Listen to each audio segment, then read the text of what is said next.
E aí, galerinha, aqui começa a nossa segunda videoaula da disciplina de CFB.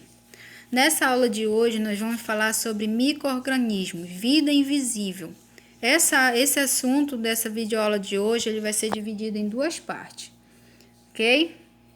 Bem, nessa videoaula nós vamos falar dos vírus e vamos ver as características que esses vírus têm. Os vírus, eles possuem a estrutura, pois estruturalmente eles são acelulares, ou então por isso eles não são considerados células, e não é formado por célula, embora contenham matéria orgânica, principalmente proteína e ácidos nucleicos. Tem a capacidade de se cristalizar fora da célula, que lhe dá a condição de permanecer inativo por muito tempo, até infectar outras células. Ou seja, os vírus ele têm a capacidade de hibernação, como fosse os ursos no período do inverno, no inverno. Então ele dorme, e quando ele tem uma condição adequada lá para ele, ele vai acordar e vai fazer a infecção que ele precisa, que ele faz nas células do organismo. Eles são parasitas, pois vivem à custa das células, lhe causando prejuízo. Eles são intracelulares, porque para concluir seu ciclo, eles precisam atingir o interior da célula. Eles são obrigatórios, porque são incapazes de se multiplicar fora da célula. Aí aqui nós estamos vendo na nossa imagem como é que esse vírus ele ocorre. Olha, a célula, ele penetra na membrana da célula e o maior intuito dele é chegar lá no núcleo dessa célula, aonde tem o material genético dela, certo? Aí ele vai fazer o quê? Com o material genético dele, ele vai liberar para o núcleo da célula, onde vai ocorrer a transferência de DNA do vírus para o DNA da célula. E esse material da célula material genético vai se misturar, o vírus vai se multiplicar e vai se reproduzir, dando origem a novos vírus que vão infectar novas células. E os vírus, eles são classificados de acordo com seu material genético. Os vírus com DNA, eles são chamados de adenovírus, e os que possuem RNA são chamados de retrovírus, aonde cada vírus eles atacam geralmente apenas um tipo de determinado de célula.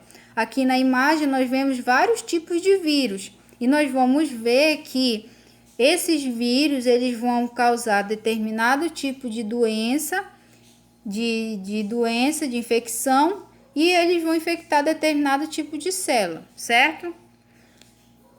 E nós vamos ver como esses vírus se reproduzem.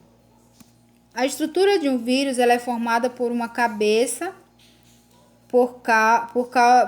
e uma cauda com 6 fibras que são usadas para se aderir à parede da célula de uma bactéria.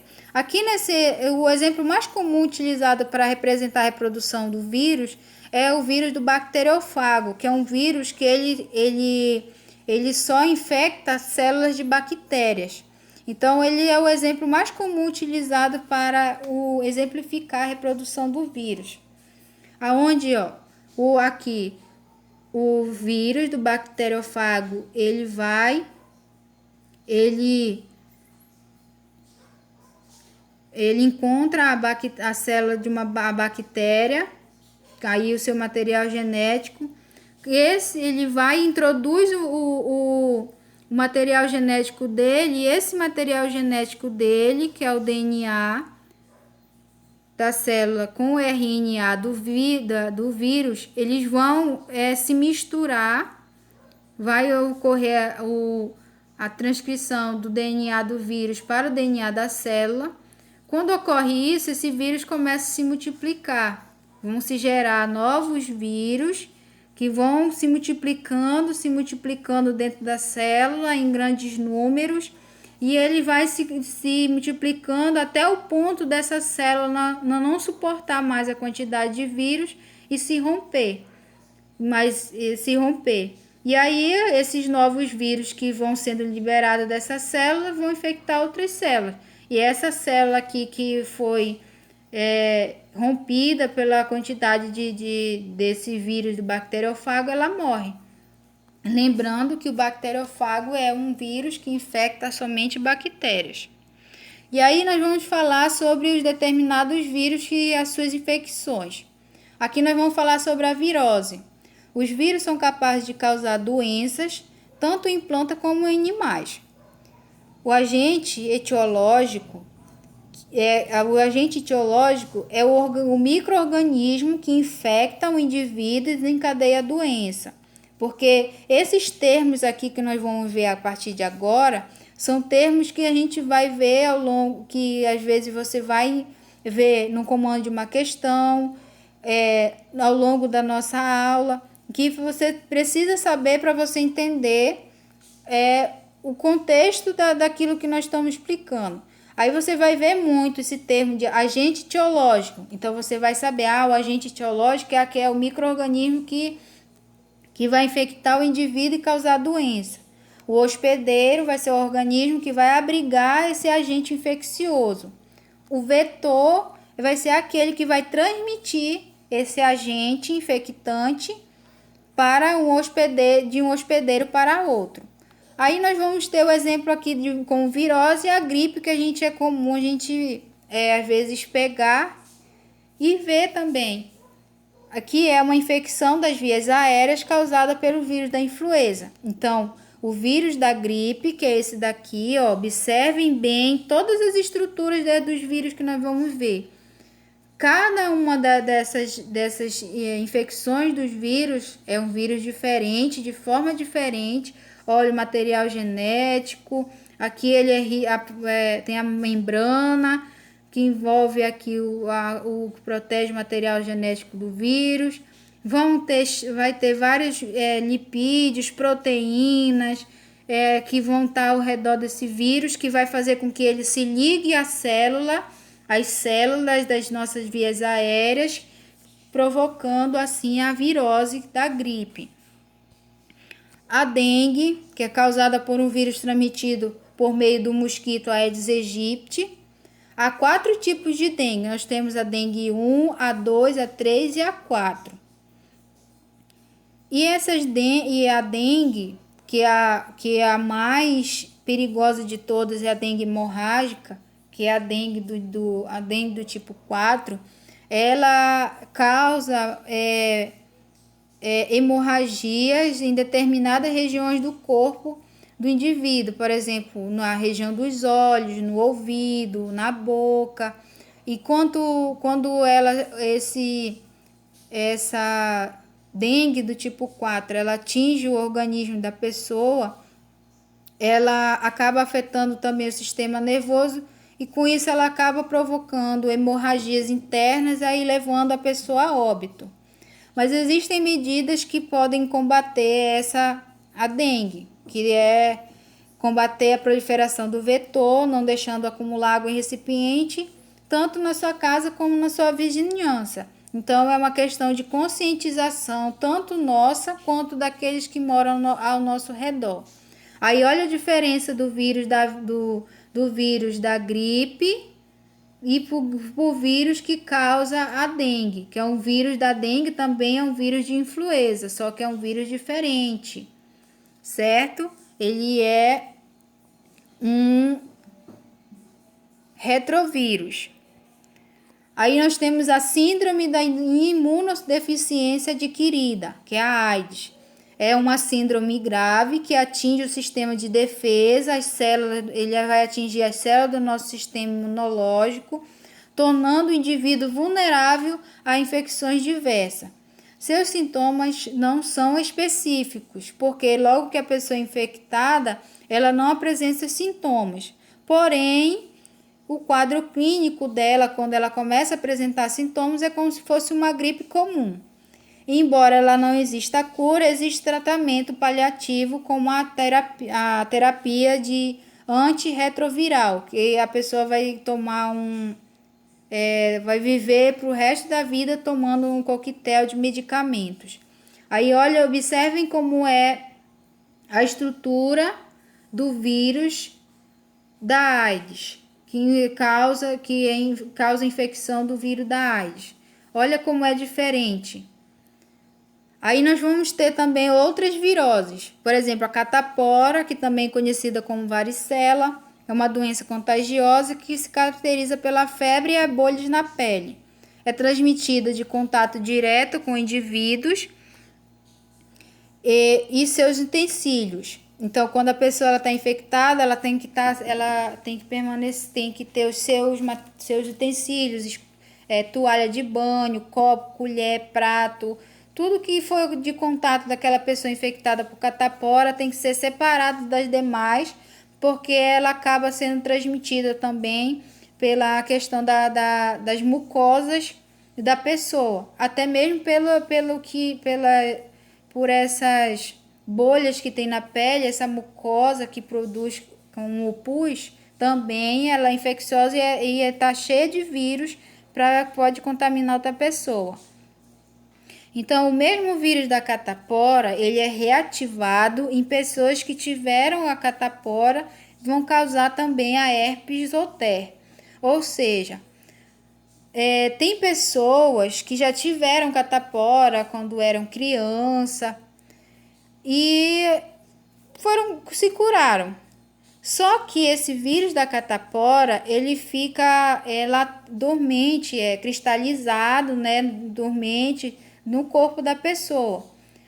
Em determinado momento, esse vírus que essa pessoa tem no corpo, que ele pegou a catapora, ele vai reativar no corpo dessa pessoa, só que ele vai causar outra doença em vez da catapora. Ele vai causar a herpes. Aí, por isso que às vezes tem muitas pessoas que eles acabam aparecendo com o sintoma da herpes e ele procura saber, porque às vezes a herpes também pode ser transmitida por relação sexual ou contato com uma pessoa contaminada que tem a herpes. Só que às vezes ela também pode reativar o vírus que ela teve de uma outra doença, que é o mesmo vírus que causa a herpes, como a catapora. O vírus da catapora também pode ser reativado e desencadear outra doença como a herpes. A cachumba, que também é uma virose contagiosa, que é popularmente conhecida como papeira, ela ataca as glândulas salivares, deixando inchada. Ela pode afetar também outras glândulas, como os testículos dos homens, causando a orquite. Quando ela acaba atingindo essas glândulas do testículo, o testículo do homem acaba ficando de um tamanho fora do normal e não tem procedimento cirúrgico, não tem tratamento. A pessoa vive com esse problema pro resto da vida. Ela é transmitida pelo contato direto com o infectado e seus utensílios. Ela é tratada com repouso e medicamentos para o controle da febre e o alívio das dores. A poliomielite é uma doença grave que atinge principalmente as crianças. Ela é causada por um vírus que atinge as células do sistema nervoso, destruindo essas células e causando a paralisia. Ela é transmitida pelo ar, contato por secreção de uma pessoa que foi contaminada e pelo consumo de água ou alimentos também contaminados. A melhor prevenção é a vacinação por meio da vacina Sabin. A febre amarela, que é uma doença viral que acomete vários órgãos, principalmente as células dos rins e do fígado. E há duas formas de febre amarela. Nós temos a silvestre, que ela é transmitida pelo mosquito dos gêneros Haemococcus, que transmite o vírus para macacos, que são os seus hospedeiros. Aí temos também a febre amarela urbana, que é transmitida pelo mosquito Aedes aegypti. Então, o mosquito Aedes aegypti tanto pode transmitir a dengue, como também pode transmitir a febre amarela. E a prevenção é o uso de repelente e a vacinação. Aí nós vemos aqui na imagem, olha a diferença que é do mosquito que causa a febre amarela silvestre e do mosquito que causa a febre amarela urbana e como é o vírus da febre amarela. A raiva também é uma virose, só que ela é uma zoonose muito grave que afeta o sistema nervoso e pode causar a morte. Ela é transmitida pela saliva de cães, gatos e morcegos que estão contaminados com esse vírus. E manter a vacinação do animal doméstico em dia evita a infestação pelo vírus da raiva. Em caso da pessoa que é mordida, ela lava com água corrente o ferimento e mantém o animal em observação. Se for confirmado que o animal está infectado com o vírus da raiva, começa-se imediatamente um esquema de vacinação, tanto para o animal quanto para a pessoa. No total, a pessoa e o animal eles têm 5 vacinas para tomar diariamente, uma por dia, que faz um ciclo para combater o vírus da raiva presente tanto no organismo do humano quanto no organismo do animal. Aí olha de como é diferente o vírus da raiva. É como se fosse um bastonete, né? A rubéola, que é doença presente na nossa infância, ela possui sintomas como de uma gripe. Seu principal sintoma é a mancha na pele e é transmitida pelo contato dos pacientes infectados. E o melhor meio de prevenção também é a vacinação. E aqui é o modelo do vírus da gripe, da rubéola, e uma imagem de uma pessoa infectada pelo vírus. O sarampo é uma doença contagiosa que provoca várias manchas avermelhadas no corpo, assim como a febre e a conjuntivite, e é transmitida pelo contato com pessoas infectadas.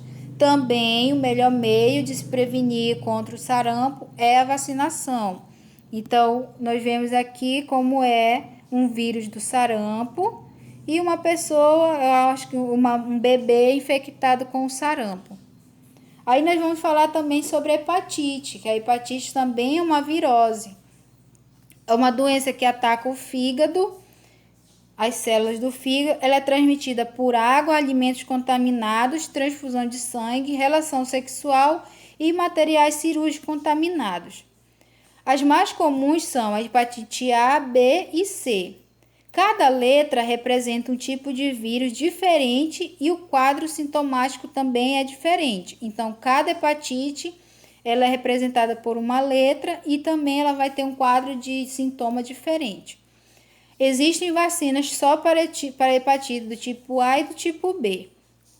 E a prevenção é evitar contato com secreção da pessoa infectada, evitar o contato sexual desprotegido e não compartilhar instrumentos cirúrgicos.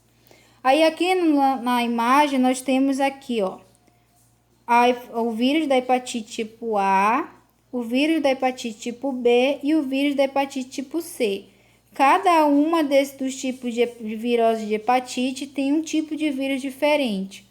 Aí nós temos também os casos especiais, que são as hepatites do tipo B e do tipo E.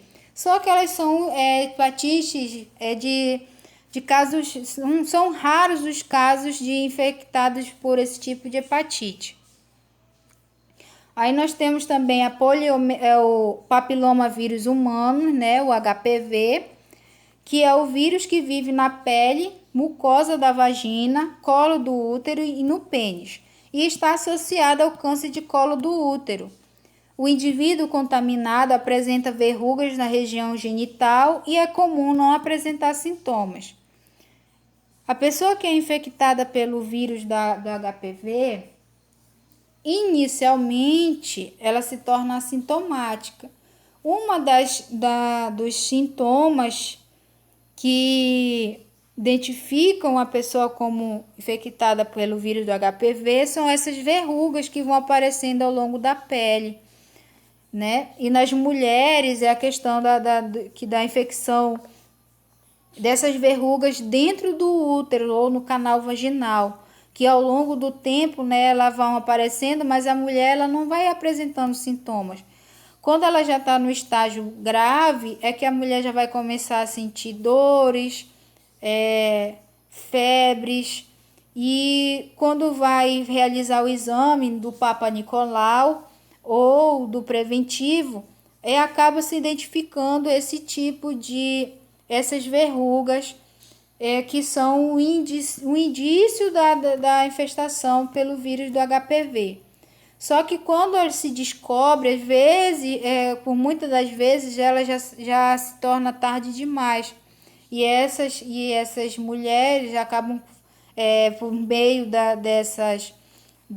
do avanço, né, da doença do HPV, se torna um câncer de útero.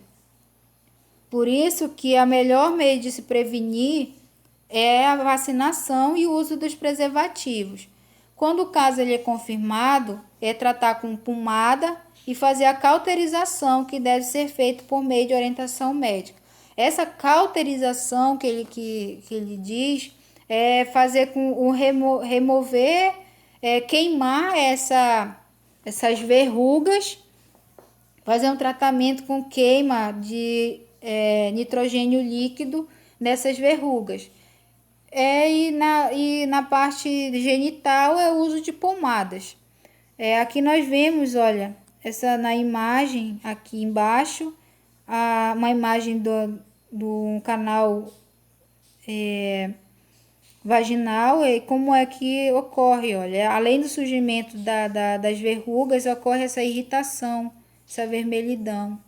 E aqui é o vírus do papiloma vírus do HPV.